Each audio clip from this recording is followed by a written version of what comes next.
courtesy of Jay Swavey. From fans for the fans. The best place for league updates. The hottest takes on the internet. Welcome to Cal's Call. Hello and welcome to episode 6 of Cal's Call. I'm Joseph Callamore. I'm Mickey Flynn.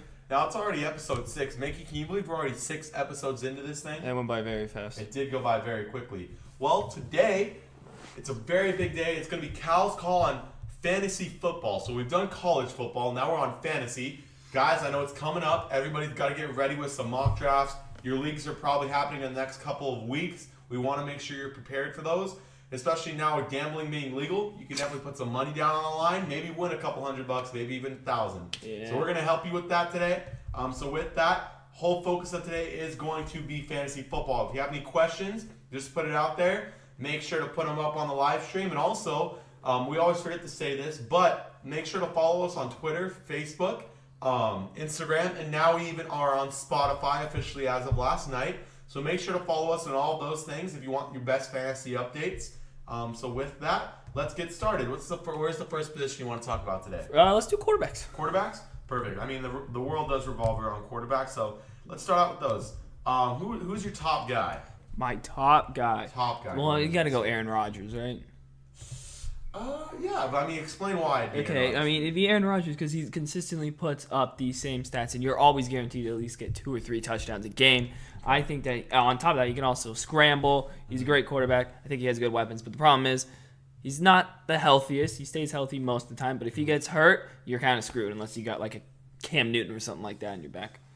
What about you? I want to go against the grain and not go Aaron Rodgers, but I think you are correct in saying that Aaron Rodgers is consistently the best fantasy quarterback. I've seen this guy put up 40, 50 points at a time. He's just consistently dominant. Now, some guy I would like to say could be not a necessarily sleeper, but somebody who ends up being the number 1 QB in fantasy by the time the season's over is going to be Cam Newton. I really do think this guy has a great season this year, similar to the Super Bowl 50 run that he did. Obviously, he came up short in that game, but for fantasy that year, he was a monster. I think he's looking at a season like that this year. That could be someone who takes over the QB1 position in fantasy. Another guy who I think could do really, really well, and a lot of people might not agree with this, is Kirk Cousins. Yeah. He has the tools to utilize that and become the best QB in fantasy football. Nobody else has an offense that, well, not nobody, but he has one of the best offenses in the league in terms of being a QB, having options to pass out, and then if the passing game is not working, he always give it to Dalvin Cook. He's not known for his running ability, but he still has some legs to him. So I think this guy can be a great fantasy option for you. Obviously, I don't know if he'll be better than Aaron Rodgers, but again, somebody who I think could surprise and end up being one of the top 1 or 2 quarterbacks in fantasy this year. He has the weapons, so why not? Who's somebody else you're looking at? What about Jimmy G?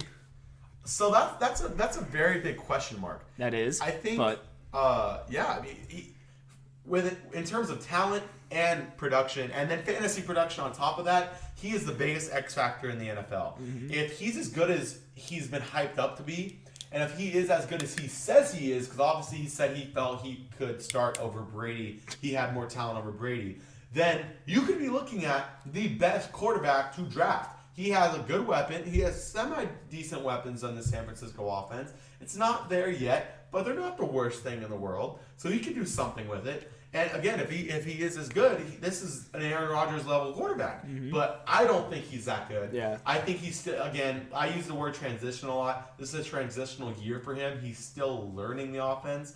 Just, he's already had a little bit of a season to learn it, but he's still new to it, and he's still new to being a starting quarterback. There's a lot of pressure that comes with that. So we'll see how it goes. I think if everything goes into plan, he could be a top 5 fantasy quarterback, but I don't see him being a top 3, top 2 guy, even if everything goes to plan this year for how he believes he is. One guy said Jimmy overrated.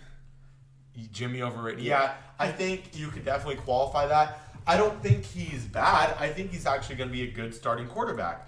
But how he's saying that he's an amazing starting quarterback. And to hype up yourself as an amazing starting quarterback, you need at least 1 or 2 very good years to put yourself in that category. You can't have 6 or 7 games Exactly. and put yourself in that category. So prove it to me this year, Jimmy. Show me you can consistently dominate throughout a season, and then maybe we can start talking about you as an elite quarterback. And even still, I'm going to be a little skeptical because it's only one season or 1.5 seasons. So, but again, very big X factor. If you're a 49ers fan, if you're a Jimmy fan, take a Fleer. Maybe it'll work out for you. Maybe he does put up some great production, but I don't think the offense has enough weapons for him to really break out and be a top 5 quarterback.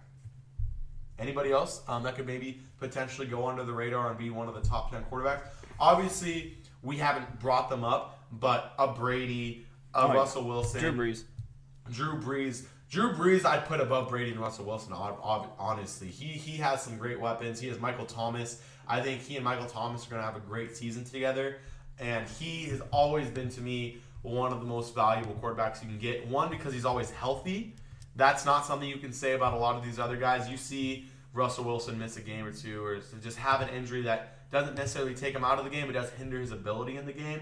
Drew Brees is that guy that consistently, even through injury, just fights through it and puts up big numbers. So he's one of my top quarterbacks. What about Phillip Rivers? Phillip Rivers is definitely going to be up there this year. He's got the weapons. It's going to be a little bit different, though, because I feel he gets his biggest fantasy production from his tight ends. Yes. And he doesn't have any this year. No, I'm not saying he doesn't have any. He does have some, but the talent isn't there. Obviously, like they're not Gates or Henry. Yeah, it's not Henry. It's not Gates. He's not a threat with the legs either. Exactly. He's not in this stage of his career. And the biggest, when he gets his touchdowns, let's be honest, he throws a very deep pass to a wide receiver. He's within the 20-yard line, and then he throws a touchdown to his tight end, Henry or Gates. That's how it's been for the past 10 years. But now they're hurt. They're hurt and they're retired, and they're almost retired, semi-retired. So that's now gone. That option's gone. So I think Rivers is gonna kind of be knocked down a peg. You don't know. Somebody could come out of nowhere and surprise us. But I think he is still up there as one of the top 10 quarterbacks in fantasy. Somebody else who I think is going to do really well this year is going to be Matt Stafford. This guy had a really good fantasy season 2 seasons ago. Last season he was okay. He did not as well as the previous year, because that was the year where he had like the 7 comeback games in the fourth quarter. Absolute stud in the fourth quarter for fantasy. But I think he's gonna have a good year this year. I think he could end up in the top 5. He's already in the top 10 in my prediction. With that, somebody who's in the top 5 for most people that I don't think is going to be a top 5 quarterback this year, and it's not because he's not a good quarterback. It's just fantasy. Like, fantasy is different. Sometimes actual production and wins does not translate to fantasy, and that's okay. And that's what I think Carson Wentz is going to be this year. First of all, he's coming back. I think he's already in really good condition. I think he could end up starting by week 1, but I wouldn't rush it. And with that, if he misses a game or 2, that's not what kind of puts me off to drafting him. It's just the fact that I think the Eagles aren't going to play it safe, but they want to win as many games as possible while staying healthy to make it to the playoffs. And they know once they're in the playoffs that they can beat anybody. They can just go all out and beat anybody, especially coming off the confidence wave they had last year. So I don't think Wentz is going to have that great of a fantasy season, but again, he'll have a good season production-wise. Yeah. You want to switch over to running backs now? Yeah. Well, real quick, before I bring up running backs, I want to ask your opinion on them, and then I'll go on my opinion. What do you think about 2 players, actually? Dak Prescott and Jared Goff for fantasy this year. I think Jared Goff's going to be better than Dak Prescott. Dak Prescott does not have Des Bryant anymore, even though he never really threw to him. Doesn't have Jason Witten anymore. He lost a lot of receivers, in my opinion. He's still a threat with his legs, but who's his number 1 receiver? I think it's Allen Robinson. No, not even. It's Allen Hurns. He's not very good. And Goff, on the other hand, Goff has good receivers this year. I think Robert Woods is going to come into his own this year and finally be that number 1 receiver everyone thinks he is. Cooper Kupp's a sleeper. Yeah. I like Cooper Kupp a lot. Well, you're missing out on what was the name? Patriot, the guy from Patriots. Oh, Brandon Cooks. I'm not high on Brandon Cooks. I think he'll do okay. They gave him too big of a contract for true. one. He didn't even play a game yet, and you give him, what was it, $52 million, I think? Yeah, it was up there. Yeah, he has a good running back, so it's going to take the pressure off him. But we'll see. Yeah, I agree with that statement. I think you're underrating Dak Prescott. I think they're both going to have good seasons. I think Dak Prescott's kind of in that Russell Wilson position where his offense is now pretty barren. It's not barren. I'm not going to say Allen Hurns is that bad. He's decent. He's a good wide receiver 2. He's not a wide receiver 1. No. They picked up Tavon Austin. He's going to be a good Swiss Army knife for them on the fantasy value end. And they also have Cole Beasley. Well, not Cole, but Switzer too, out of UNC. That's his second year there. He's a wide receiver as well. Good slot guy. So I think he has options, and I think because of how little star power he has now, other than Elliott, that he's going to have to produce a lot himself, and that's why he could end up with a high ranking in fantasy. Because now he's in that Russell Wilson category where he's going to be scrambling a lot. He's going to be picking up a lot of yards with his legs. He's going to have some value in leagues where you place a high value on running quarterbacks, dual threat. And then for Jared Goff, a lot of people are predicting that, well, not a lot, but I've seen a good amount of predictions saying that he's going to fall off from what he did last year. I'm a big Goff fan. I think that was the beginning of his career, not dominance, but the beginning of his great career, and he's just going to continue on an upward trajectory from there. So I'm a big fan of Jared Goff going into this season. And then somebody else, I'm seeing these quarterbacks now, and I can't move on because I'm seeing how I want to talk about some of these. Deshaun Watson's rated very highly this year going into some. I know by ESPN he was the number 6 quarterback on their list. I don't think he's going to finish that high. He had a great season last year. But again, the problem with most sophomore season quarterbacks is they've had a year to now see your film. Exactly. He didn't have that many games to see film on, but at least they get a gist of how his playing style is. And I think NFL defenses won't be necessarily accustomed to it, but will be better equipped to handle it. So I think he's not going to have as great of a season, but he's still a great quarterback. If I don't rank a guy as my top quarterback in fantasy, that does not mean I think he's a bad quarterback. I love most of these guys' games, but again, like I said, production sometimes just does not translate well to fantasy, and that's what's going to happen with Watson this year. I'm not too big on Mahomes. I've seen him drafted pretty high. I don't think he's going to have that big of a fantasy season. Too many turnovers for me. Mm-hmm. Matt Ryan? Matt Ryan. That's somebody. Yeah, you saw that just as I saw that. He's ranked pretty low going into this year. But if you read every single report of almost any reporter that's been down there at Atlanta this offseason, Atlanta is looking like a contender, like they were when they made the Super Bowl and lost. They are having that type of season this year. I'm believing the hype because there's not much media hype. There's just proof in the pudding. There's just reporters going down there and saying, hey, nobody's writing articles about them, but we've seen how they look and they look great. So I'm a big Matt Ryan person going into this year. All the guys we just talked about are probably some of my top 10 quarterbacks.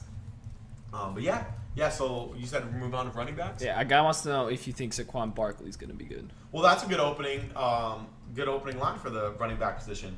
Saquon Barkley, I think, is not going to have the season many expect from him. He has no online. That is a problem. They did lose. I don't know about that. I don't know. I wouldn't say Nate no Solder. line. They lost Richburg to the 49ers, who I think was an underrated piece. I really like him as a player. I think he's one of the better interior linemen in the league. They did pick up Solder. Nate Solder from the Patriots. The problem with Solder is kind of like a lot of the offensive players on the Giants have durability issues, at least for the past handful of seasons. And that's a department where Solder struggles, durability. Mm-hmm. So with that, if Solder's playing, if he's one of the leaders of the O-line, I think they have a decent chance with Barkley. But if he goes down, I think that O-line goes down with him because then you're stuck putting Flowers back at left tackle. And when Eric Flowers plays left tackle, he is one of the worst left tackles to ever play the game of football. So with that's when Barkley would struggle. He's already going to have a lot of hype behind him and media hype. So he has a ton of pressure on him. As such a young person, that's going to be a lot to handle. But if anyone can handle it, it's probably Barkley. But with all the hype that's putting behind him, I think these interior defensive linemen are going to want to have a field day with him. I get that he's phenomenal athletically and he's one of the best athletes the NFL's seen in the past decade. But this guy has all the makings of, and I don't like to say this, but a bust. Because he has so much hype and he's like otherworldly, people say. That all of these guys that linemen don't get the credit where it's due most of the time, especially by the media, offensive and defensive, but mainly defensive. You don't see a lot of defensive tackles outside of Donald and Sue really being mentioned that much.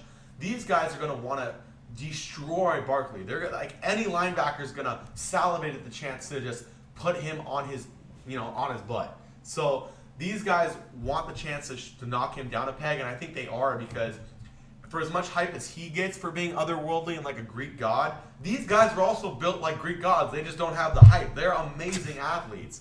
So I think he's going to be stopped. I don't think he's going to have the amazing season people think he's going to have. He's a top 15 running back. If you can get him like as your backup, he's a high-end backup. He's not going as a backup, though. Yeah, he's not. No, that's the problem. Is most people will take him as their running back one. He is not going to be a running back one. He'll be a low-end running back one, high-end running back two. That's how I see him. But the thing is, a lot of people are seeing him as a high-end running back one. And what do you think? So what I think is a good comparison to him for his first year would probably be a Melvin Gordon type of thing. Like an okay season. Didn't score Melvin Gordon, but I think he scores. But they kind of have similar O-lines, not the best. Probably they were graded one of the worst. I think both of them are going to be one of the worst. And I think his rookie year, his second year, when the media kind of dies down on him, kind of claims him a bust, he's going to break out and have a very solid year. Yeah. That's what I think of him. But he does. He's a great back. I mean, he was a can't miss prospect. So we'll see. I think it's funny because he's a running back, but I think the best chance he has of really picking up the most fantasy points this year is his receiving ability, and he does have great receiving skills. So I think that's his best chance of picking up those fantasy points. Somebody else who I think is going to have a really great year, and he has for the past 2 seasons. I'm really high on him, and this is somebody to where if you're in like a 12-man, 10-man league, and I was just talking to my barber Oscar yesterday about it. He's a 10th man in his league this year, and he always loves being the 10th position because he's always been able to pick up this guy, Melvin Gordon. Great guy to always pick up. He's never the most hyped, so you never see him picked within the top 5 of backs. But if he can fall to the 7 to 10 position, this is great value. I've always been very high on Gordon. The thing about Gordon is, yes, like Mickey just said, he struggled his rookie year. But since then, he's one of the most consistent producers in the NFL in terms of running back position. 1,000 yards last year. Exactly. He doesn't get hurt that much. He's pretty durable. He does have some issues here and there. For the most part, he's always in the games. And when he's playing, he's an absolute monster. It's not hard. It's very hard to stop him. Somebody else who I think is going to have a great year, and I don't know if it's that much of a hot take, but Christian McCaffrey of the Panthers. Yeah, it might be. This is how you described Barkley and Gordon, where he didn't have the greatest of rookie years, but now his sophomore year is going to be a breakout. I see that being McCaffrey. Number one, because he has great receiving skills for a running back. He's going to get a lot of points there, especially this year with Cam Newton. I think he's one of his better wide receivers. As a running back, I think he's one of his better receivers. So he's going to get yards there. He's going to produce on the ground. Very versatile. I think he's going to be one of the top 10 fantasy running backs by the time the season's over. And I think that offense is going to be scary because of McCaffrey and Newton. So he's up there for me this year. Somebody else who I think is going to have a good year this year is another good year is Leonard Fournette. This guy is, again, kind of like Gordon. Just is if he is playing, he's going to dominate. Not a question about that. They have a great O-line. They've done nothing but build and add talent this year. They haven't lost any significant pieces. Robinson was injured last year, so it's not like he was a significant piece. Hearns, they already replaced with Moncrief. So they have not lost any pieces. He's going to have the same type of season he did the rookie year. I'm not worried about sophomore slump with him. Somebody who I am worried about a sophomore slump in, though, and this might not be a popular opinion is Alvin Kamara. Okay. I don't see him having the same season as he did last year. I think if anybody's going to have more production this year, it's going to be who's the other? Mark Ingram. Mark Ingram. I think he's going to have the better season between those two. I think Kamara kind of doesn't die down, but I just don't think that he has the production that he did last year. I think he kind of hits a sophomore slump and will get it back in year 3. I think this is going to be somewhat of a down year for him. Somebody else who had a great year last year, who I don't think will do as well, but he could, is Kareem Hunt of the Chiefs. Yep. I'm a big Kareem Hunt fan. He kind of died down towards the end of the season, but started off with a lot of hype last year. I could definitely see him doing the same thing this year. He's either going to have a great beginning and a decent end, or a decent beginning and then a great end.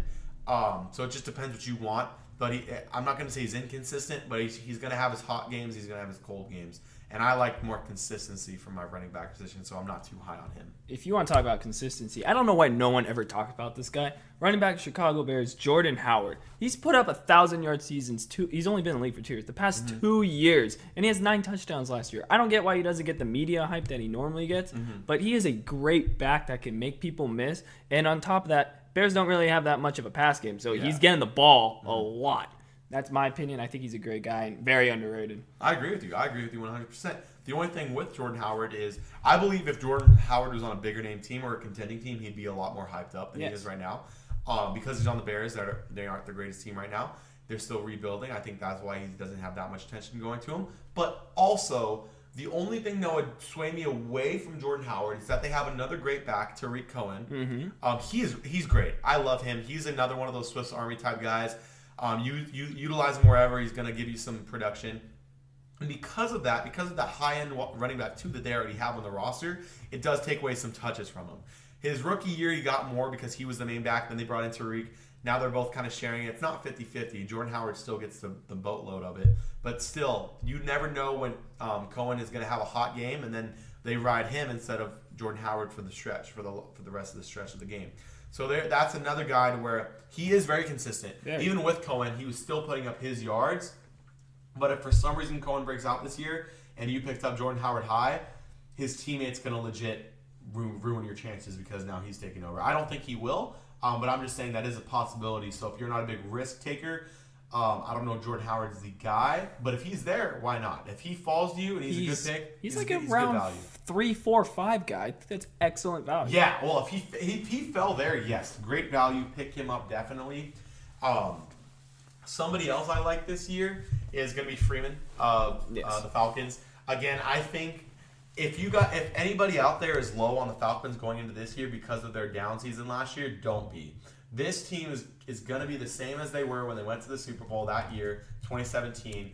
This is the same type of offense. It's going to be very explosive, very powerful. If you can pick up Freeman, pick him up later. If you can get him on round 3, that's a great value. Mm-hmm. You want to get the whole point of fantasy is picking up steals. You don't win off the high name guys because everyone at least gets one or two of those. You win by picking up the steals in the mid to later rounds. This guy is somebody who could slip a little bit and he's a steal. That's the type of guy that wins you a league right there, or just the difference that gets you that extra 5 to 10 points a week that wins you your league, or wins you games on a consistent basis and wins you money. Somebody else who could do really well this year Tevin Coleman, good flex. Coleman, yeah, he is. No, he's a good flex option. Again, very high on that Atlanta offense. If you can get somebody from Atlanta, get them. The only one who I wouldn't be too high on this year is maybe Julio Jones. He has a score. And it's because of that, I've always picked him up regardless, even if he doesn't score. And if I don't pick him up, I typically always try to trade for him by the middle of the season. Mm-hmm. The only problem with Julio Jones going into this year is the drama surrounding his contract. I don't know how that's going to affect his production. I'm not saying it's going to. It might not at all. And if it doesn't, kudos to him. That helps him even. That makes his case as one of the best receivers in the league even more because of his attitude and being able to push through despite those contract issues. This guy says, do you think it makes a difference that the running back is from the East Coast or the West Coast because of the weather? It does. Especially Northeast. Northeast in that cold, you've seen a lot of running backs struggle. Especially you've seen snow games where running backs just don't have it. Like the passing games weak in snow in games where it's raining, when it's super cold. The running game typically is relied upon more, but you've seen games they get 60 yards. Yeah, the game's legit. That you see the reason why the NFL still has scores where it's like 7-7 or 10-7 is because of weather conditions like that. So if you're picking up a guy from a team like Buffalo, from a team like Cleveland, from any of those northeastern teams, make sure to watch out where they're playing that week because there are a lot of games that end up, whether it be rain, snow, just extreme coldness. Those weather elements do affect the game. So make sure to watch out when they're playing. I wouldn't necessarily draft them differently. I would just play them differently on a weekly basis. To me, also weather, you can easily slip and fall in snow. Yes. You can you don't see the big 40-yard rushes in the snow. You see the consistent 3, 4, 5 going down the field and then the occasional bomb. But to me, I like my running backs from the West Coast, maybe Midwest a little bit, depends where you're going. But typically, I don't draft anyone in the East Coast. And if you are going to draft an East Coast back, make sure it's a power back. Because the thing is, in snow and cold, in those conditions, what you typically see in a game is the only time you really see much fantasy value is when they're on the goal line. That's it. Like up until then, it's just a bunch of 5-6 yard runs, 10-yard pass, like just small bits that get you to the goal line, and then they feed the power back to run it in at the very end, and that's where the fantasy value comes into play. So if you're gonna pick up a Northeastern, especially Northeastern running back, make sure it's a power back. I've never been too high on McCoy, and I wouldn't be too high on going into the season, and that's the kind of guy to where you avoid in conditions like that, because McCoy is not the type of guy you want when the score is 7-7 or the score is 7-10 or 7-13 in snow. You don't want normally that type of player. Yes. Normally, if he's playing like on the West Coast, if he's playing in the Midwest, and it's great conditions, great back to have, but it's when those low scoring games happen where the only time he has a chance to really make a difference is when he goes in for a touchdown. That's the only time where I'm a little iffy on McCoy, and I've never been a big McCoy guy in fantasy anyway. Even when he does play in good conditions, I've just always found that there are better backs for me in the draft. So yes, that was a great point to bring up. Weather conditions do play a role, but I wouldn't personally let it affect my draft. Just let it affect how I manage my team on a weekly basis, and I think that's a very underrated part of fantasy. You can draft a great team, but if you do not run your lineups correctly, and if you don't check them on a weekly basis, you're not going to be a contender. You could end up being a contender just because of luck, and you luck it out. I've seen that happen once or twice with a couple guys that never touched their fantasy roster throughout the season. They still end up with a 10-2 record. That makes me upset. That's Roman. That's a perfect example of our friend Roman. But either way, I think the biggest factor for me is making sure you're always on the waiver wire and always making sure you set your lineups correctly to fit weather conditions and other things like that, such as injuries and who they play against. But don't let it affect your draft too much unless you personally have a stance where you don't like running backs in the Northeast or the eastern side of the United States. Somebody else who could do really well this year is Todd Gurley. He's my number one running back. Yep. I don't have Bell as my top running back. I don't even have him in my top three. If I had to choose a top three, it's probably going to be Gurley, Elliott, and I don't know. Probably I'm a little tied here. I want to say David Johnson, and I'll probably end up just putting him there. But Le'Veon Bell is not a top three back for me this year. Why?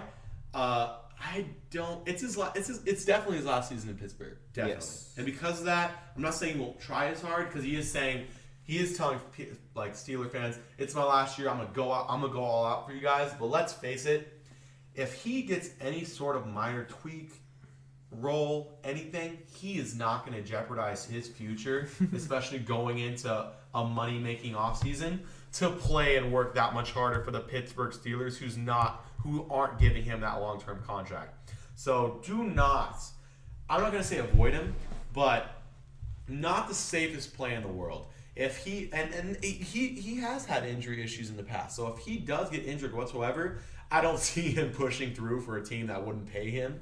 So that's why I wouldn't pick him. But definitely Gurley number one. This guy is the most consistent back in the NFL this year. He has the passing game to where they're going to be focusing more on Goff and the weapons more than him sometimes. So utilize that. Let him punish the defenses. Definitely my RB1. Ezekiel Elliott's going to have a bounce back season. He's tired of the drama that surrounded him last year. He's going to just go back into utter dominance with that Dallas O-line. That's the only part of Dallas that makes me hype for him is the O-line. That O-line is still amazing to this day. It has been for a really long time.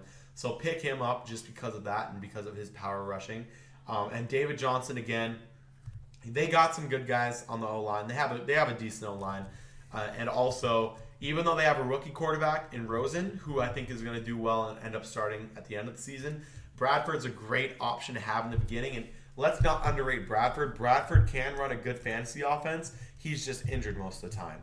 So with Bradford in as the starting quarterback to start the year, I think there's going to be they have Fitzgerald, they have Bradford. There is a passing game there. There's a decent passing game there, enough to relieve some pressure off of David Johnson and him to have another amazing season. And his receiving skills are very not underrated, but I think he has the best receiving skills as a running back in the NFL. So he's obviously a top 3 option for me as well.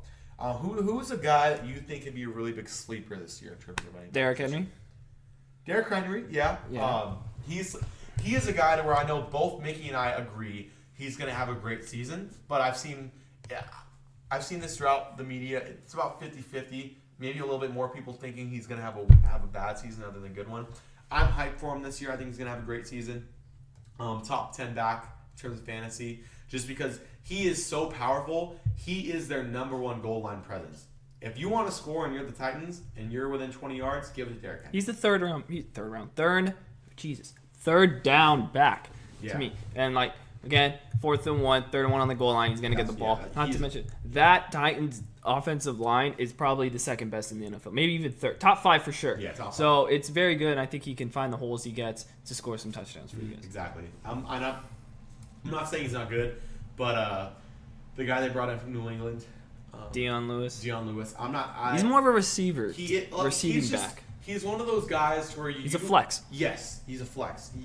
They use him in so many different ways. The offense, they can utilize him in so many different ways. He's not my RB1, and he's not. I don't think he's really not going to take away that many carries from Henry. Henry's going to get the bulk of it, and but he's still going to get points regardless. If you really do need an option in the later rounds and you see him available, why not? They can utilize him all throughout the field, and they're going to need it because they don't have the best receiving core. I really do like their sophomore receiver out of Chris Davis. Western, Right? No. Corey Davis. Corey. Yeah, I think he's going to have a great season. But we're not at wide receivers yet. But yeah, so definitely Derrick Henry is going to be one of those guys to pick up. He's going to have tremendous value this season, even though a lot of the media says not to.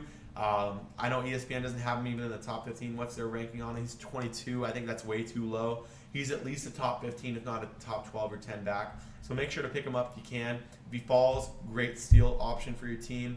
But yeah, that's somebody who's a little bit underrated. Anybody else? Running backs? Mm-hmm. I think we covered most of Yeah, them. I we think did. at least the guys we like. If I didn't mention a guy, again, like I've said before, doesn't mean he's not a good NFL player. I just personally would not pick him in fantasy. I'm very selective on who I pick for fantasy, and year in, year out, I at least get second place or first place in my league. So I wouldn't like to say I'm a fantasy expert, but I know my way around a fantasy league. So I have my personal favorites I tend to always lean towards. And I'm not saying you have to, but it's just the advice that I give. And what position you want to move on to next? You want to just go going down the line, wide receivers? Yeah, we can go wide receivers. Who's your top guy going into My this year? top wide receiver. Top I mean, wide you got to go Brown, but I'm not high on No. Brown. I mean, Odell, no. No. DeAndre Hopkins. No. I like DeAndre Hopkins. I'm sorry. You said Hopkins. I like That's DeAndre probably my number one going into Hopkins. this season. Yeah, I mean, the guy catches everything. He's Yeah. the number one receiver. Deshaun Watson's now throwing him the ball instead. I think was Tom Savage. That guy sucks. Not very good. He had some struggles with the deep ball, but Deshaun Watson and him connected for so many passes, and they had a very good chemistry that Yeah. I think is going to work very well in Houston this year. Hopkins is, I think, Oh wait, hold on. Thoughts on Lamar Miller? Lamar Miller. Oh, running back of the Texans. So he can do well. I think that they're going to focus more on the passing game this year.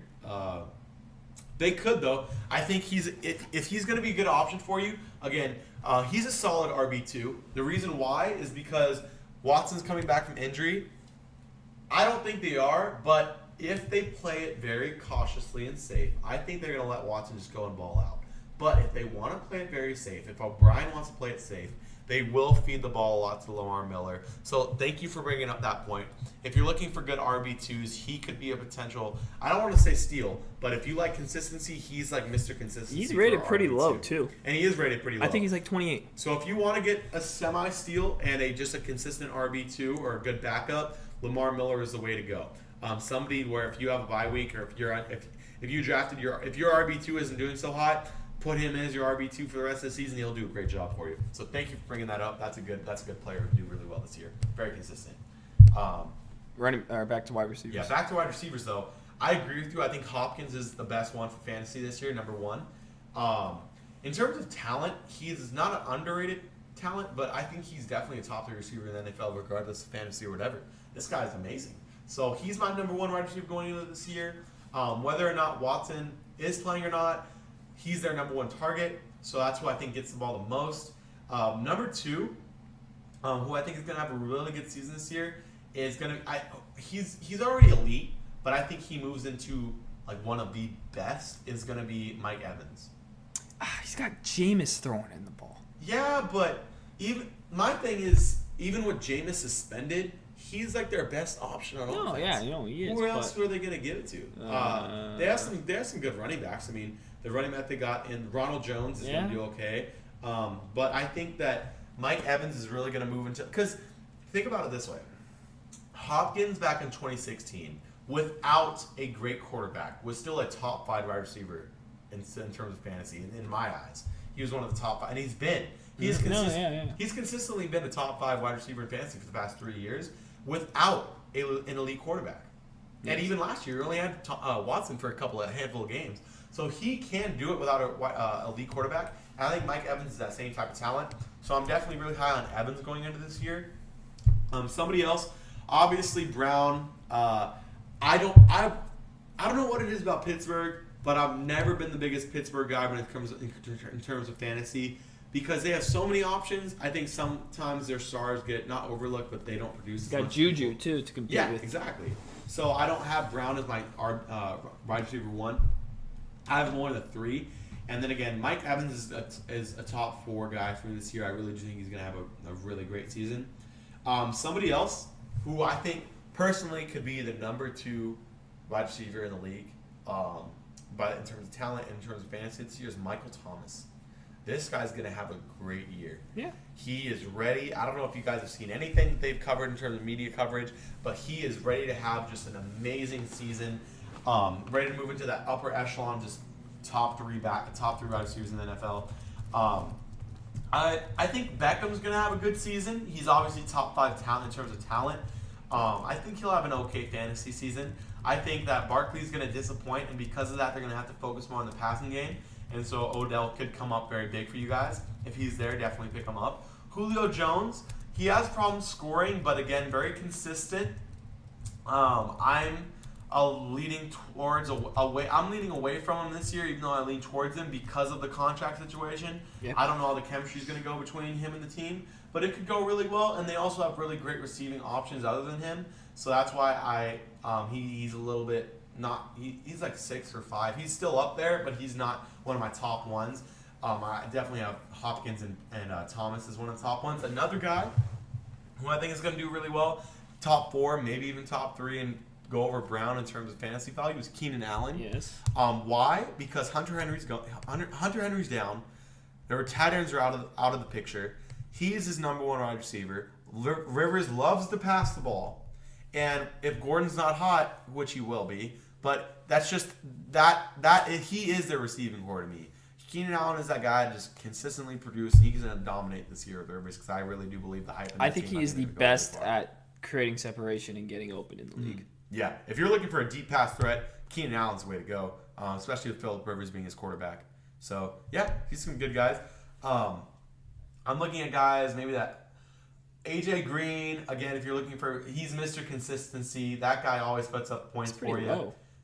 He's pretty low, isn't he? Oh, I don't know. I don't have him in my upper echelon just because he does. I've never seen AJ Green have a game where he gets it's happened, but it doesn't happen enough for me to want him to pick him that high, where he gets 40, 30 fantasy points. He's just consistency. If you want 15 to 20, 25, that's AJ Green. Get your consistency up there. Thoughts on Mike Williams? On Mike Williams? Yeah. I'm not too high on Mike Williams. You're not high on Mike Williams? No. He's doing very good in camp. All right. Well, I could see him doing okay. I'm not saying I think he'll have a good season, but in terms of fantasy, I'm not too high on him. He could end up being a good wide receiver too. No, yeah, I think he wins. I think he scored about six touchdowns this year. Yeah, I could see him doing all right. I can see him as a good very good value at the wide receiver 2 position in fantasy. Definitely not a wide receiver 1 yet. If he broke out, maybe it's a low end wide receiver. He's a good wide receiver 3. Yeah, that's a great backup right now for what he is. He's a tremendous value at the wide receiver 3. And again, we just got finished with AJ Green. Somebody else, I'm looking at some of these guys that we have written down. I don't think Larry Fitzgerald's going to have that great of a year. He's rated number 11 on ESPN. I don't think he's going to have that great of a year. He's Mr. Consistency. He's also consistent, but it's his last year. We think. I'm pretty positive it's his last year. I don't think he's going to do extremely well, but he's all right. I wouldn't want him as my wide receiver 1. I wouldn't even really want him as a wide receiver 2. And the guy just brought up AJ Green. If you were to somehow be able to get him as a wide receiver 2, well, that would be a miracle. I don't think it'd happen, but he'd be the best wide receiver 2 you could ever get. You know who I think is a sleeper? Who? I actually think that Marvin Jones of Detroit is going to do very well. He had a very good year last year. He did. And I mean, I think he's like in the 30s for ESPN. Oh. And I think that is I think he can even be a wide receiver 1, to be honest with you. He scores every game. I had him last year. There was a point where I had 50 points from him. He's a good, not great receiver. But yeah, pretty consistent when it comes to fantasy. Some guys I would avoid, at least in terms of your wide receiver 1, is going to be Larry Fitzgerald. He's more of a 2 guy. Not a big Doug. I've never been a big Doug Baldwin guy. Let's see. Demaryius Thomas is going to have a good season. He's a good wide receiver 2. He's, again, like AJ Green, pretty consistent. But I've seen him have some awful showings when it comes to fantasy. And who's he at? Case Keenum as a starting quarterback. Yeah, I don't think he's going to have that great of a year fantasy-wise. Stephon Diggs, I would say I'm high on him, and he's a good wide receiver too. But the guy I really like out of Minnesota is Adam Thielen, or how do you say his name? Thielen. He's great. I think the only reason why I would avoid the wide receivers in Minnesota is because they have such a great core. There's so many to pass through. There's so many options. You never know who's going to have the breakout game each week. Thielen could dominate the game, or Diggs could dominate the game, and I don't like that. I rather know just which one's going to dominate every single week. So if you could get both, that'd be great. If you could get one as your wide receiver 2 and then one as your 3rd, that's amazing value. It's a good way to go.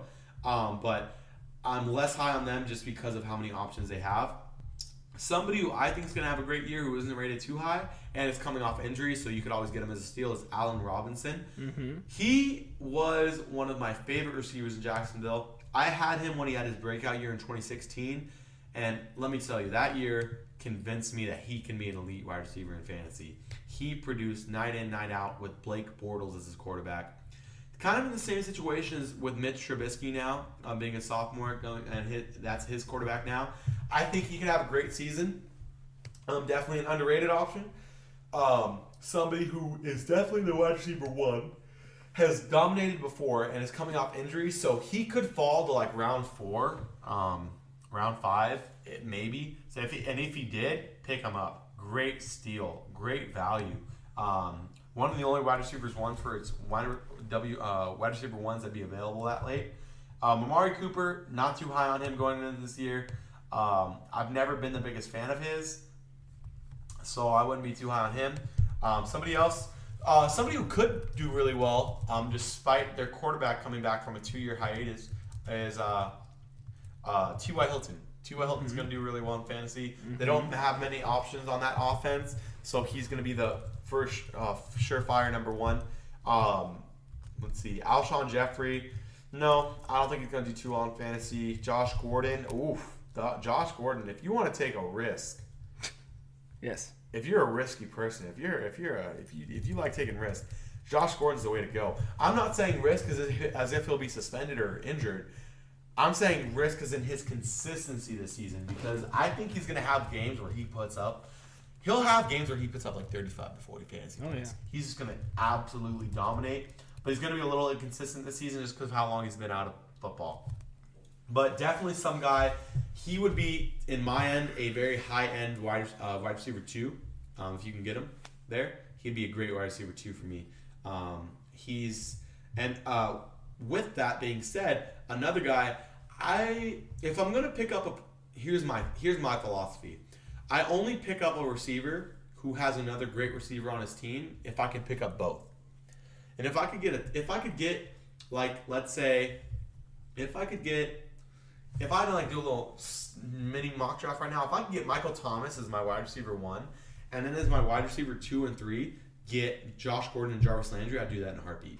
Because if I'm going to get Josh Gordon, I really want to draft Jarvis Landry as well. Because the thing is, it's the same way. One of them's going to have a great game, the other one might just be mediocre. So to have them both on your team would at least solidify the fact that one of them's going to have a great game that week, even with Tyrod or Baker Mayfield as their quarterback, whichever one ends up. Obviously, Tyrod's going to win it, but whoever ends up being the quarterback at the end of the season. Other than that, I'm not very high on the other ones that are there. Like you said, I think that what's his name out of L.A. Mike Williams? No, Robert Woods. Oh. I think Robert Woods is going to have a very good season. But again, he has not Sammy Watkins. He has Brandon Cooks there. So watch out who you pick there, because one of them is always going to take production from the other. Sammy Watkins, I believe, is going to have a very good season with the Chiefs. He just got hurt. He just got hurt? Really?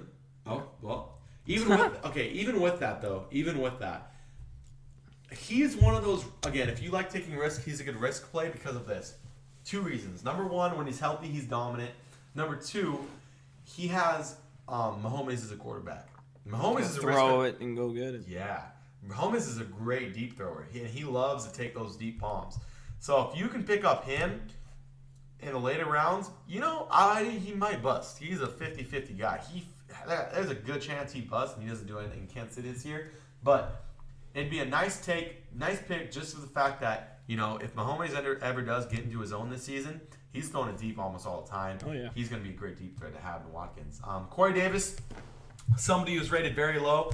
I think he's going to have a great season with Mariota this year. If you can pick him up late, 4th, 5th round, great steal for your team. I know he's going to be one of the guys I like to pick up. Other than that, I'm looking at these other fantasy, other wide receivers. I'm not too big on them. It just depends who your personal preference is. Those are my guys that I like to pick, but I don't see many to where they're going to do much. Chris Hogan could do really well. I've never been the biggest New England wide receiver guy. Just because how they utilize their offense. They're not a big fantasy production team other than Gronk. So with that, it just depends who you personally like. I like to see the matchups. It gets to the point where we've kind of talked about the elite talent, so now it's just picking fits. Mm-hmm. And I definitely like to look at strength of schedule when I look at wide receivers, especially when like my wide receiver 3 are my backups. So other than those guys, just look at schedule. That's my biggest piece of advice, to just look at their schedule. Make sure they're not playing that tough of defenses. And guys that aren't too talented but play weak defenses, those are the best fantasy guys. And talented guys that play good defenses are mediocre guys. And horrible talents that play great defenses are the worst guys. Robbie Anderson from New York, the Jets. I don't think the Jets team is going to be a great fantasy producer this year. I don't think Darnold's going to be good. No, I don't think Darnold's going to be good. Josh McCown's never been that great of a fantasy quarterback. And Teddy Bridgewater is too much of a question mark. So, no. I mean, he'll see targets. But the thing is, I see him scoring 5 touchdowns this year. Yeah. If you're in a touchdown-heavy league, I would avoid any Jets. Yeah, and exactly. Pretty much any last team. I would avoid the Jets. I would avoid the Jets in general. Avoid the Jets. Avoid the Browns. Avoid the. No, that's where I disagree. Avoid the Jets. Avoid. Who else is there? That's just horrible. Avoid the Jets. Avoid the Dolphins. There you go. Avoid the Jets. Avoid the Dolphins. What about the Bills? Yeah, there you go. Avoid the Jets. Avoid the Bills. Avoid the Dolphins. Don't avoid the Browns. I'm telling you, there's a lot of fantasy production to be had there. You want to move on to tight ends? Yeah. Go. It's been a long show, but again, this is just basically our whole take on all of fantasy football. We'll have more podcasts where we talk about more specific things, but for right now, I just want to give you the lowdown on all of fantasy football so you're ready for your upcoming drafts and you're ready to dominate your league. Obviously, there's Gronk. Yeah. So we don't even have to. There's no conversation to be had there. He just gets hurt every year for me. It's worth it. Still. I don't like it. Nope, still worth it. Without a doubt, unquestionable number 1. There's not even a conversation to be had there. Number 2 is where it gets interesting. Yes. I have Travis Kelce. If anybody were to ever unsee Gronk in my rankings, it would be Travis Kelce. The guy is just a monster. You know who I have? Sleeper. Jimmy Graham. 3. What? At top 2. 3? At 2. 2? Because he has Aaron Rodgers throwing him the ball. That's the first time he actually had like a very good quarterback since Drew Brees. That's a good argument. Yeah, he's good. He's definitely could be top 5. Oh yeah, for sure. By the end of the season. That's a great argument that you brought up Rodgers, because that is different. That is a difference maker in it. Because the fact of the matter is, Russell Wilson was never a great tight ends producing quarterback. He never favored his tight ends. Never. I've never seen Russell Wilson really go to his tight ends. But Rodgers does love himself some tight ends. That's where all his Hail Marys go. Yeah, legit. If you look at where who he's had Rodgers, and he's had, who else was his other tight end lately? Oh, Jared Cook. And he really does love producing to his tight ends. So that's a great observation. Oh, yeah, that's somebody I wouldn't necessarily look at, but great points being made there. He has Rodgers, and Rodgers does love his tight ends. Obviously, Kelce, pick him up if you can. The only thing that hurts his value is that Mahomes is his quarterback. And you always got to look at the guy. When I think tight ends, I think of when I go to draft a tight end, I think about who their quarterback is before I draft them, and that's the biggest decision that I make. That's what really weighs my decision. With Mahomes as quarterback, I don't know. I really don't know. Mahomes is a deep ball threat. He's a wide receiver guy. He's not a big tight ends guy. I don't think his game translates well to those short passes. So Yes. I don't know. I don't think I'm not as high on Kelsey as I am in previous seasons, but still pick him up because he's too transcendent of a talent to miss. Greg Olsen, obviously, all Mr. Consistency in terms of the tight end position. He's been hurt the past couple years, but don't let that affect your decision making. Jimmy Graham's up there. Delaney Walker's up there. Evan Ingram is not up there for me. I don't think he's going to have a great season. He's going to have a mediocre season at best. He got all the receivers back. Now, here's my guy to where how you said Jimmy Graham can be your number 2. I think this guy could be number 2, maybe even number 1, like he has been in previous years. Jordan Reed. Why? Because he has Alex Smith as his quarterback. And what does Alex Smith always target? His tight ends. And whose wide receivers always suck on fantasy? Alex Smith. But whose tight ends always do great on fantasy? Alex Smith. Not the biggest deep threat guy. Loves his short passing game. Loves his checkdowns. And that is perfect for Jordan Reed. Pick Jordan Reed up if you can. I know he's going to be my tight end number 1. I'm going to make sure I draft him if I can. If I don't get Gronk, I'm picking Reed. So that's a guy I'm picking. Other than that, you have Njoku out of Cleveland. I like him. You like him? I like Njoku. I don't, because everything I've heard out of training camp is he has disappointed to this Really? up until this point. Yep. Every Browns reporter has said that the most disappointing player going into this camp has been Njoku, which is disappointing to me because he's a great athlete. He has the athleticism to compete with the best tight ends in this league. It's all about just production for him, and I don't know if he'll produce. A guy that I personally really like. Obviously, he was the best tight end, one of the best tight ends in the league in 2016. Was Tyler Eifert. He's No.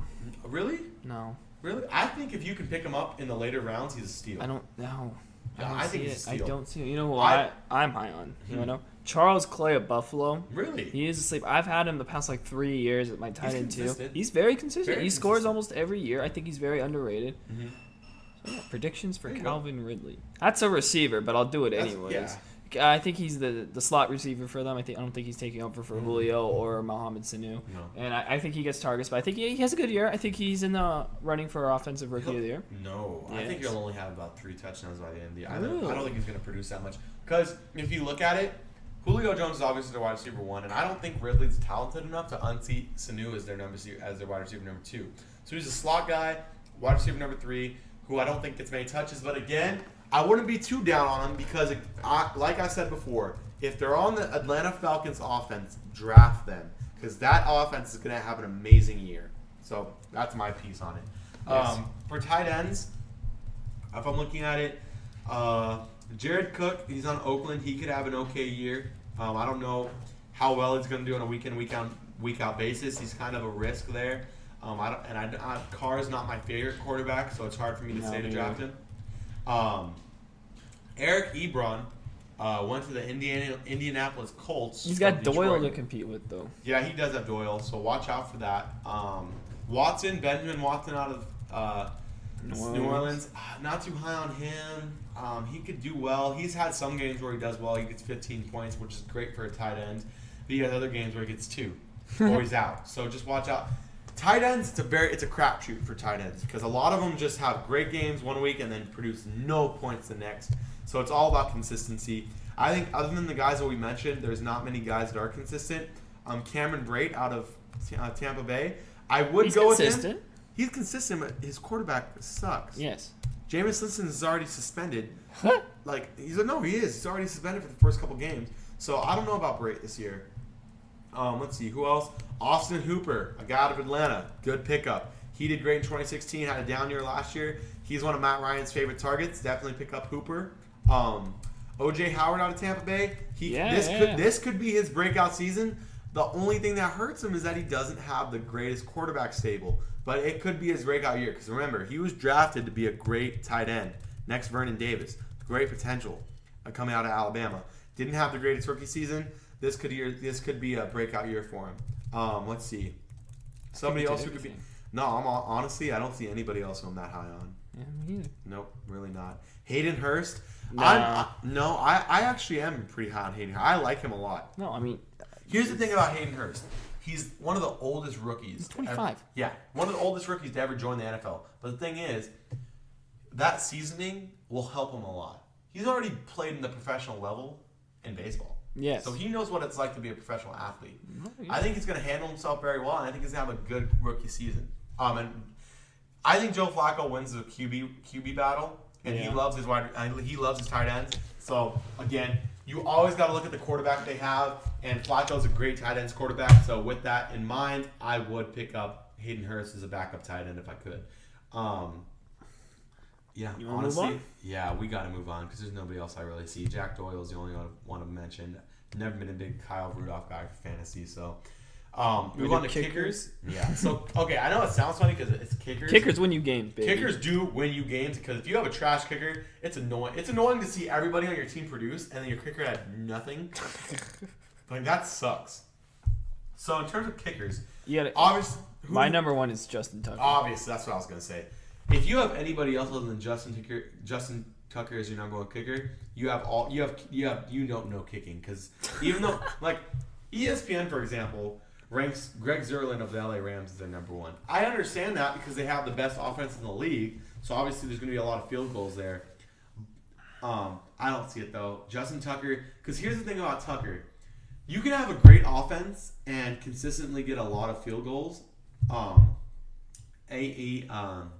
Greg Zerlin, but Tucker is the Baltimore offense. He legit was the Baltimore offense last year. He's not. It's not going to be the same this year. Like he's not going to be their only option when it comes to offense, but he's going to be pretty heavily involved. Because the thing about it last year, the reason why he's been so amazing the past 2 seasons is because Baltimore's been so bad. He ends up having to kick these 50-yard long field goals, and he makes them because he's that good, and that's why he gets so many fantasy points. This year, it's going to be a little bit different. He'll kick 30-yard field goals because they're not scoring that much. So, yeah, he's a great option, my number one. Greg Zerlin out the LA Rams, probably my number 2. Okay, I can sum up the kicking game in this. If you're going to pick a kicker, make sure you get these guys. Zerlin, Tucker, Gostkowski, I like Lutz. Boswell of Pittsburgh. Let's see. Jake Elliott of Philadelphia. What about Lutz? Vinatieri, and who? I don't know about Lutz. Yeah, Lutz. And that's it. Don't pick anybody else. Please don't. They're not worth it. If you're gonna pick a kicker in the draft, pick one of those guys. Nobody else is worth it. They're gonna be on the waiver wire. Just pick one up on the waiver wire. You would be surprised how many kickers end up on the waiver Don't wire. you're forgetting one. Gano. Gano? Yeah. Yeah. The thing is, Gano wasn't he hurt last year? I thought he got hurt. No. I thought no. No. Well, kickers are kickers. If you can get okay, here's my thing. Zerlin, Tucker, Gostkowski, Lutz, Boswell. I'd say Jake Elliott of Philadelphia, Matt Bryant of Atlanta, Gano, Vinatieri, Dan Bailey. Boom. That's it. Those are the top ones. Other than that, they're mediocre to They're trash. just the same. Yeah, they're all the same. So if you're not gonna get one of those guys, might as well not care. Hauschka on the Bills is borderline, No. but the thing is, his offense is not good. No, I don't like Hauschka. How do you like Hauschka? It's not even because of his offense. He's not a good kicker. Yeah, he is. No, he's not. He did not do well for Seattle last year. He didn't was do on well Bills for, last year. Well, he didn't do well in his last year in Seattle. He didn't do well in Buffalo last year. I'm not the biggest Hauschka fan. He went to NC State. Go Pack. But I'm still not the biggest fan of his. I wouldn't pick him up if I were you. I'm only picking him up if there's nobody else available. Sorry. That's it. But, yeah. What about Lambo? Josh Lambo? Yeah. Of, who is he at? He's in Jacksonville. Yeah, no, sorry. I don't like him either. I don't like him either. This is why, though. Because they have so many options on offensive end, they're not kicking many field goals. They're going to score a lot of touchdowns this year. This is one of the better What is the quarterback, though? They're still one of the better offense. I'm a pretty big Blake Bortles fan, so I think I think Jacksonville's a top 10 offense in the league. Maybe even top 5. Everything's healthy. God. So, I'm not the biggest Josh Lambo fan. But Mason Crosby, not the biggest Mason Crosby fan either. So, yeah, other than those guys we mentioned earlier, not worth it, guys. Just they're all the same at that point. They're all the same. They're all trash. So, Just try to get a top one if you can. Even if you have to pick them a little bit earlier than projected, pick them because you want that kicker that's going to beat the other team's kicker by 5 to 10 points and then win you that matchup. So on to the next one. We can do defense. It's the last one. Yeah, it is the last one. So to round out fantasy, we've talked about this in our last fantasy thing when we talked about it too. Who's your number one defense? Chargers. No. Yep. Jacksonville is obviously my number one defense. It's Jacksonville or realistically, it's Jacksonville or it's Minnesota. Jacksonville, Minnesota, Chargers. That's how mine's gonna go. Eagles gonna be number 4. That star-studded Rams defense is gonna probably be number 5 for me. God, they're so good. They're very talented. We don't know how that's gonna gel, but they're very talented. They got the best D tackle in the league, but both best of them, duo. both of them, yeah. They do. I think those two are the best 2 defensive tackles in the league. They're both on the same team. After that, number 6, I'd probably put the Houston Texans. The Broncos are going to be up there this year. Chubb and Miller are going to get sacks for days. Same way as Bosa and Ingram do for the Chargers, so they're up there for me. Kansas City fell off. Kansas City did fall off. I'm not the biggest. I'm not a big Patriots defense guy. The Ravens are okay. I'm not a big fan of theirs. The Panthers are going to do really well this year, I believe, in terms of defense. The Bears' defense is extremely good. I think if you're going to pick a sleeper defense, it's going to be the Bears. Another sleeper defense could be... why Buffalo? Buffalo's always consistently in the upper half, my opinion. They have the corners. They have the secondary to do it. I think they were rated like the 3rd or 4th best secondary. They have the pass rush to do it as well. And the linebacker's pretty good. I think the Saints' defense is a little overrated. I love Lattimore. It's very consistent. If you can pick it up, it's a middle of the pack defense. It has some potential for some interceptions. Are the and Seahawks sacks. reliable anymore? No. I'm so glad somebody even asked that. Do not pick up the Seahawks defense. That's honestly. They lost Cam Chancellor. They lost Richard Sherman. Who else? They're possibly going to trade Earl Thomas. I would like to think that the Seahawks are one of the worst. Are in the bottom 10 of defenses in the entire league. Nah, they'll be smack in the middle. They'll be smack in the middle. They're worse than the middle tier. No. That's how bad they've gotten. They lost their leaders, and you need leadership when it comes to defense. So yeah, well, we've covered everything in terms of fantasy football. Does anybody have any last questions before we sign up? Sign off. Sleeper receiver Corey Coleman got traded to the Bills. Oh yes, we forgot to mention that at the beginning. We always like to do a little news part even before we do our subject. A couple bits of news. Corey Coleman got traded to the Bills for a 7th round pick. He's the first bust of the 2016 draft to be traded away from the first round. So the Browns have just kind of wiped their hands clean of that, which is good on them. At least they've noticed that they made a horrible decision and they've moved on. They always do. The worst part is that he was part of he was the first pick of Hugh Jackson. And I remember there was so much hype behind him. He is trash though. Let's see. That's about the only big storyline. So basically, Corey Coleman to the Bills. Baseball one. Which was? Well, apparently Mike Scioscia is going to step down for the Angels. I see Joe Girardi as a potential fit there. But then a report comes out and says, "Oh, I'm going to stay." But again, I think if you're the Angels, you got to make a move. You're projected to win. You might even win your division, but that didn't happen. You're under 500 again. It's another disappointing campaign. Haven't been in the playoffs since 2013, and by then you got swept by the Royals, and you had the best record in baseball. On top of that, Scioscia's been your manager for 19 years. That's pretty impressive, if I say so. Yeah, I think I think he's the second longest to tenure to Greg Popovich. So here's how it goes, guys. He was the second longest tenured manager coach / front office person in a sports league, not just MLB, an entire American sports league. Only to Greg Popovich, who rightfully so should be number 1. Yes. And number 3, Bill Belichick. Yeah. So he was in some great company when it came to that. So it's sad to see him go, but it's always time for a new corner, a new page. So it's but respect to him.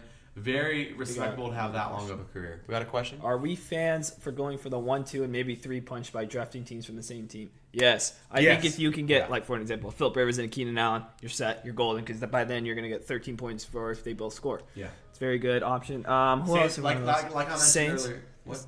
Drew Brees and Michael Thomas. Drew Brees, Michael Thomas. Another duo. Oh my goodness! If you can get Drew Brees and Michael Thomas, you are golden this year. That's a great duo. Kirk Cousins, Stephon Diggs, maybe. Yeah, if you could get all 3 of Thielen, Diggs, and Cousins, which is probably not possible, but if you could, that'd be great. I mean, it sucks when your bye week comes, but yeah, that is the only downside to it. Like I said earlier, the Josh Gordon, Jarvis Landry, that's one of my top duos from the same team as well. The 1-2 punch would definitely be those two, is Josh Gordon and Jarvis Landry. Obviously, people would like to say the Steelers, Ben Roethlisberger, Bell, and Brown. The thing though is You're not getting all three of them. You could. Well, You you can't, couldn't. You couldn't. But I've never been a big fan of the Killer Bees anyway. Especially fantasy. I don't like Roethlisberger. Don't like Roethlisberger in fantasy. Don't like Bell in fantasy, and I don't like Brown in fantasy. So the one I like the most is Bell, and even then, he has a really weird situation going in this year. So, yeah. Some other news is that I guess the Giants said that they're ready to pay Odell Beckham Jr. Good for them.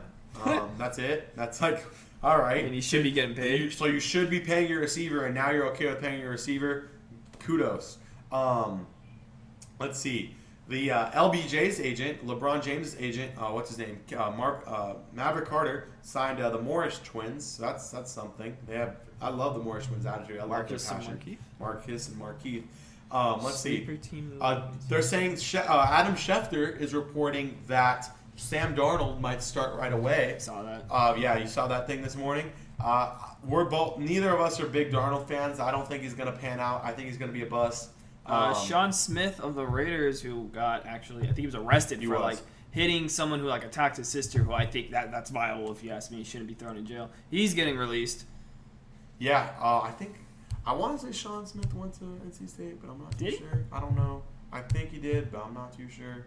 No, it wasn't him. I don't know. I forget it. I don't know anymore. I don't think he did though. But yeah, so that's some news updates for you guys. There's really not much else to say. We covered all of fantasy. I hope you guys learned some. I hope you guys got some decent picks out of that. As long as you guys follow some of the strategies that we talked about, you'll have a great fantasy season. So thank you guys for listening. Who do you pick if you have the number one pick? Gurley. Good pick. Good question. I'm choosing Gurley. Gurley. And if you go receiver, you got to go Brown. No. If you go receiver. If you have number one pick, you typically don't do receiver. But if I go number one, I'm picking either. Gurley's definitely got to be like my surefire one. Somebody who I would like be considering is probably David Johnson. No, maybe Elliott. No, but definitely Gurley. Hands down Gurley. And if I'm number two and Gurley's not available, probably gonna go Elliott or David Johnson. Probably David Johnson. And then number three, hypothetically, let's say Gurley and Johnson are off the board. I'm taking Elliott. So now Elliott's off the board. Number four, if he's gone, that's where I'd probably go. Just tell him about Wednesday. Just on Wednesday, we were planning on getting a bunch of friends. We're going to do a mock draft. Yeah, so instead of doing this, it would take forever. We've already covered it. It's been a very long podcast.